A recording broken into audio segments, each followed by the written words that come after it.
بسم اللہ الرحمن الرحیم۔ سامعین محترم، آج ہم ایک ایسے موضوع پر بات کرنے جا رہے ہیں جس کو سن کر آپ کا دل بھی لرز جائے گا۔ جب یہ خبر میں نے سنی کہ لبیک یا اقصی کہنے والوں پر گولیاں چلائی گئی، جنہوں نے صرف فلسطین مظلومہ کے لیے آواز اٹھائی، انہیں شہید کر دیا گیا، تو یہ خبر سن کے دل لرز گیا، الفاظ ختم ہو گئے، دل بکھر سا گیا۔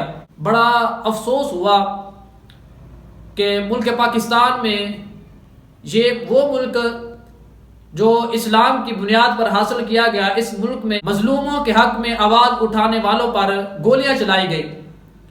اور پھر افسوس کی بات یہ کہ بڑے بڑے صحافی بھی خاموش، پیر بھی خاموش، اور کچھ عوام بھی خاموش، اور حکومت تو ویسے ہی تماشائی بنی ہوئی ہے۔ سینکڑوں جوان شہید ہو گئے۔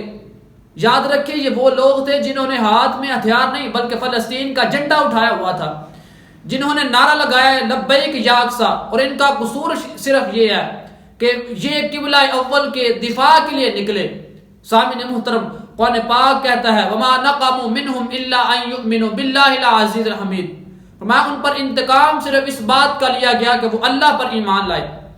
آج یہی حال عاشقان رسول کا ہے کہ وہ ایمان کی بنیاد پر کھڑے ہوئے، مگر ظالم حکمرانوں نے ان پر بندوقیں تان لی۔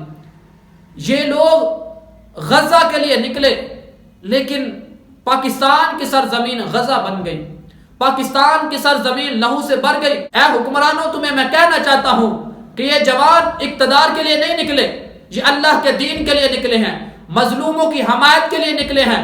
تم نے ان پر گولیاں چلائی، لیکن یاد رکھو کہ اللہ کی جو پکڑ ہے بڑی سخت ہے۔ دنیا کے لوگ چاہے ان کی لاشیں چھپا دیں، مگر ان کا نام آسمانوں میں شہداء کی فہرست میں لکھ دیا گیا ہے۔ اے حکمرانوں، تمہیں ہوش کے ناخن لینے چاہیے۔ تم نے مسلمانوں پر، اپنے بھائیوں پر گولیاں چلائی ہیں، ان کا حساب تمہیں دینا پڑے گا۔ دنیا میں بھی حساب دینا پڑے گا اور آخرت میں بھی حساب دینا پڑے گا۔ اور میں یہ کہنا چاہتا ہوں، جو لوگ ابھی بھی خاموش ہے، ظلم کو دیکھ کر خاموش رہنے والا بھی ظالم کے ساتھ ہوتا ہے، اس لیے اپنی خاموشی توڑیں اور ان حکمرانوں کے خلاف ڈٹ کر کھڑے ہو جائیں اور مظلوموں کا ساتھ۔ یہی ہمارے ایمان کا تقاضا ہے، یہی ہمارا اسلام ہے۔ اللہ کی بارگاہ میں دعا کرتا ہوں اللہ تعالی مظلوموں کی مدد فرمائے۔